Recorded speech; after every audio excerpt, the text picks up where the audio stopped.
Sasa unajua sasa hivi naweza kusema labda mambo mengi yamebadilika kwa sababu muziki sasa hivi watu tunafanya zamani tofauti na sasa hivi. Sasa hivi muziki umeingia kwenye platform tofauti kama hivyo na digital. Umeona upo ndani ya digital, watu wanajua jinsi ya kupush muziki wao faster, kucheza na digital platform. Sasa unakuta wasanii wa kitambo wengi kwa asilimia kubwa wamekaa tu kwenye talent sana.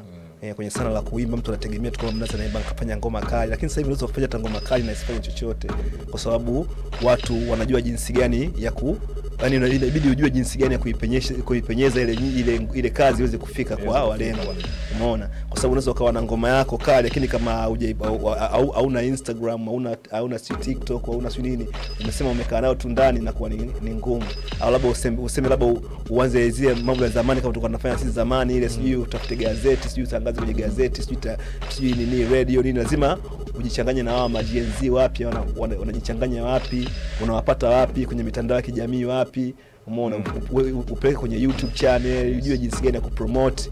Kwa hiyo kwenye yengo kama hiyo kwanza naona wasanii wa kitambo kidogo kunakuwa tuna udhaifu kwenye hiyo, kuna lako ya hivyo vitu kwa sababu kwenye hizo digital platform sasa hivi kidogo sisi tunakuwa kidogo wadogo, wametuacha kidogo. Umeona, kwa sababu vitu vipya vimekuja kiupya, afu wasanii wa kitambo bado wana zile wachache ambao ndo unaona bado wanapambana kwenye account yao, wanaposti Insta maneno na posti, lakini wengi wao nakuta bado kwenye ile mazingira ya kupeleka nyimbo redioni, kutafuta nini DJ kama ile locals kizamani, naweza kusema bado kizamani.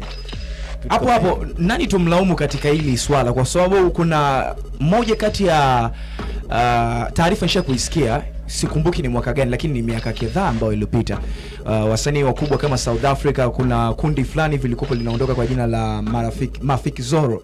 Umeona, ilifika time ambayo wamekata upepo kabisa, hawasikiki, lakini moja kati ya watu ambao wana deal na issue nzima ya sanaa pale nchini South Africa wakaandaa kitu kwa ajili ya kuweza kuwarudisha watu kama hawa ambao tayari wameshafanya hivyo. Lakini pia mimi ninachohitaji kuweza kujua, nani unahisi anapaswa kuweza kulaumiwa katika hili, katika issue nzima ya wasanii hawa washia kufanya vitu vikubwa sana katika game la muziki Bongo Flava?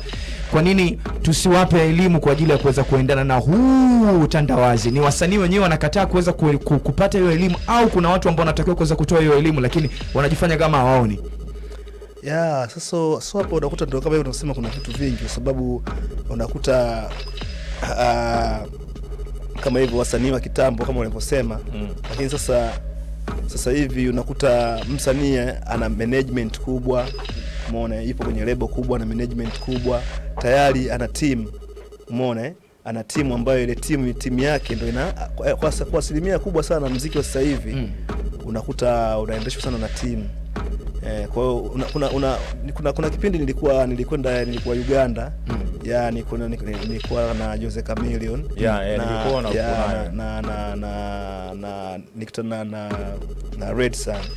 Nilikuwa napiga story kidogo, Red Sun akanigusia, akaniambia bwana Feruzi, mimi nimeshakaa na Wizkid, nishakaa na studio Wizkid, lakini mimi ninavyojiona naweza nikawa nafanya kazi kubwa kuliko hata Wizkid. Sema sasa Wizkid ile timu yake, ni kwa mimi nilipopata experience, ile timu yake ndio ilikuwa inaweza kufanya kitu kidogo studio, lakini ile timu yake ndio inafanya kile kitu kinakikuza kile kitu kinakuwa kikubwa. Umeona, kwa hiyo unakuta muziki kama sasa hivi wasanii kama hivyo, unakuta msanii mdogo, msanii hata Tanzania anaweza kufanya kitu kidogo lakini kinavyotengenezwa kinakuzwa mpaka kinakuwa ni kikubwa. Kwa hiyo sasa unakuta wasanii wa kitambo wanakosa vitu kama hivyo sometime, na kuna vile propaganda pia za kwenye game. Mtu anasema kwamba bwana usiwekeze bwana kwa msanii yule, msanii mwenyewe wa kitambo. Sasa hivi wasanii wapya ndo wana exist, ndo wanaweza nini, unajua zile. Kwa hiyo kuna zile propaganda tayari ilishatengenezwa, na ndio maana unakuta sometime wasanii hata kitambo wanapewa kidogo opportunity kidogo, zinakuwa wengine wanasema bwana washachezea nafasi zao, opportunity zao sizichezea nini. Kwa hiyo kuna vitu vingi vinakuwa hapo vinapita katikati, lakini wote wanaweza kufanya chochote. Kama ni mtu anakuwa na team na mtu anaweza kuinvest, anaweza kufanya muziki vizuri na akatangazika vizuri na muziki yake ikaenda mbali zaidi. Hapo umesema kwamba hawa watu tayari wameshafanya ya kwao, wameondoka. Nikija moja kwa moja kwenye ukurasa wako wa YouTube hapa Feroz Music, kuna moja kati ya ngoma yako ambayo haikutoka muda huu hapa, lakini uliupload miaka 4 ambayo iliyopita, ulimshirikisha Professor Jay. Hii ngoma ni moja kati ya ngoma ambayo imefanya vizuri. Starehe. Kuna baadhi ya comment ambazo zimekuja hapa zinanisababisha kuweza kuona kwamba wanasemaga chakale ni tunu.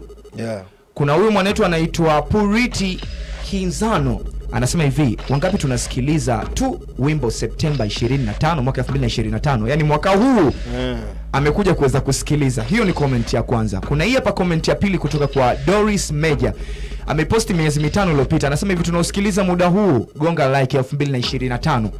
Sijui umenipata? Na kuna huyu hapa, sio comment moja, kuna hii hapa comment nyingine, anasema hivi, huyu anaitwa Siamini Kilawa